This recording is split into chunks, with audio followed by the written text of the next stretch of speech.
Sepenggal teras di sebuah toko di komplek Pertokoan Kamera di Jalan Diponegoro, Semarang, Jawa Tengah menjadi saksi bisu penemuan jasad seorang pria.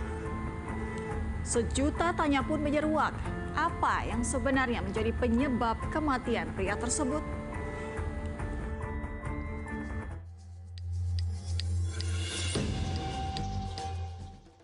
Area komplek pertokoan di kawasan Jalan Diponegoro, Kota Semarang, Jawa Tengah, Selasa pagi 29 Maret lalu dikejutkan dengan penemuan jasad seorang pria yang tergeletak di depan sebuah toko. Aparat Polsek Gajah Mungkur dan Polrestabes Semarang yang mendapat laporan langsung datang ke lokasi dan melakukan olah tempat kejadian perkara.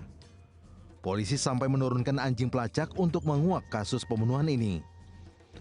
Dari hasil pemeriksaan, korban diketahui bernama Supriyono, warga Lempong Sari yang sehari-harinya bertugas sebagai penjaga keamanan salah satu toko kamera di komplek pertokoan tersebut. Polisi mendapati korban tewas dengan luka tusuk. Bak petir di siang bolong, Eko, kakak Supriyono, seakan tak percaya mendapat kabar menyedihkan. Adiknya ditemukan dalam keadaan tak bernyawa. Eko pun bergegas mendatangi lokasi kejadian. Ia pun tak dapat menyembunyikan kesedihannya. Sang adik harus meregang nyawa saat menjalankan tugas di tempatnya bekerja. Adik dibunuh. Pembunuhan di daerah Lempong sudah ramai, cuman gitu makanya saya langsung ke sini.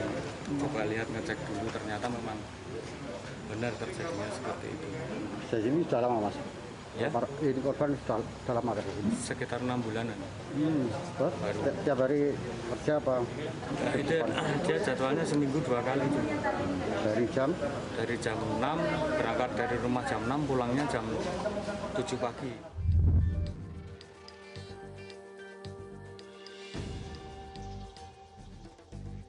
Dari hasil penyelidikan, pintu toko ditemukan dalam kondisi rusak. Begitu juga dengan plafon toko yang mengalami kerusakan cukup parah. Setelah membobol toko, pelaku membawa kabur sejumlah kamera yang ada di dalam toko. Selain itu, polisi menemukan sejumlah barang bukti di lokasi kejadian, berupa sebuah kunci Inggris, sebilah pisau, serta tas ransel berisi peralatan las.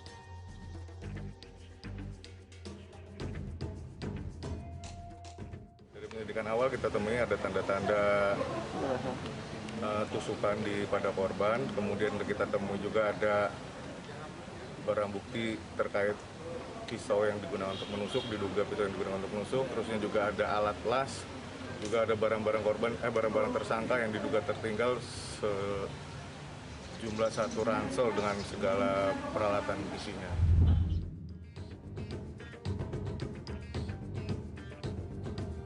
Untuk kepentingan penyelidikan, jasad Supriyono dievakuasi ke Rumah Sakit Dr. Karyadi Semarang untuk diotopsi. Menurut penyelidikan awal polisi, Supriyono diduga menjadi korban pembunuhan.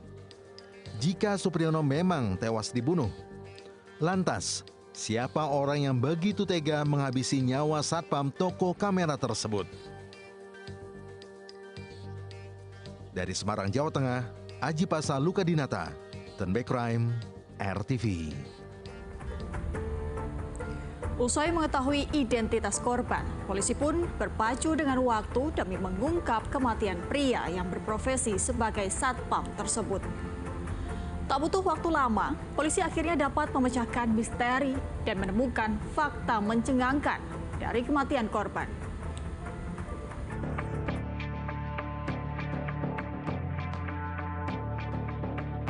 Kematian Supriyono yang merupakan seorang penjaga keamanan jelas mengagetkan para pemilik toko di komplek pertokoan kamera di kawasan Jalan Diponegoro, Kota Semarang, Jawa Tengah.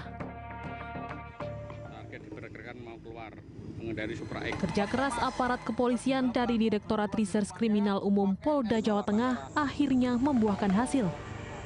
Dengan melacak keberadaan seorang pria bernama Rismantoro yang diduga kuat merupakan pelaku pembunuhan Supriyono di wilayah Kebumen, Jawa Tengah. Setelah membuntuti, polisi akhirnya mengepung pria berusia 24 tahun tersebut di tengah jalan, hingga membuatnya tak berkutik. Dalam melakukan aksinya, pelaku berpura-pura menumpang tidur di areal tempat korban menjaga toko. Saat korban lengah itulah, pelaku langsung memukul dan menikam korban dengan batu dan pisau, hingga korban tersungkur dan meninggal dunia di lokasi kejadian.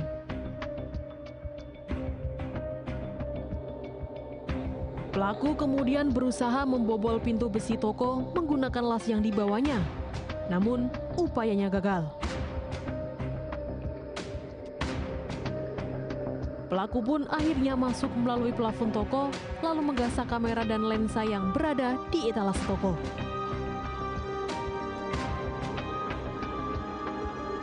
Berdasarkan pemeriksaan, penyidikan, dan saat penangkapan pelakunya adalah Rismantoro. Adapun yang bersangkutan sudah merencanakan dari awal untuk melakukan pencurian. Hal ini dapat dibuktikan setelah proses pemeriksaan singkat dan langsung bisa disampaikan barang bukti yang ada, baik itu hasil, alat, maupun perlengkapan lainnya. Semaksimal mungkin. Di depan aparat kepolisian dan awak media, pelaku yang berprofesi sebagai seniman lukis ini mengakui semua perbuatan jahatnya. Rencana barang ini mau jual kemana? Dipakai, Pak. Segini banyak dipakai? Mungkin kalau kebutuhan sebagian dijual. Sudah ada yang dijual? Belum ada. Untuk motret-motret sendiri, Mas, berarti? Kenapa masalahnya ambil kamera, Mas? Karena tidak mampu beli kamera. Tapi tahu banyak tentang kamera. Jalan pintas dengan cara mencuri yang dilakukan Rismantoro justru membuatnya kehilangan akal sehat, hingga nekat menghabisi nyawa orang yang dikenalnya. Kini Rismantoro pun harus menanggung semua perbuatan kejinya dan menghabiskan hari-harinya yang suram di balik jeruji besi. Dari Semarang, Jawa Tengah, Aji Pasaluka Dinata, Tunback Crime, RTV. Kriminolog menilai ada sejumlah faktor mengapa seseorang bisa nekat melakukan pembunuhan dan perampokan. Tunback Crime kembali sesaat lagi.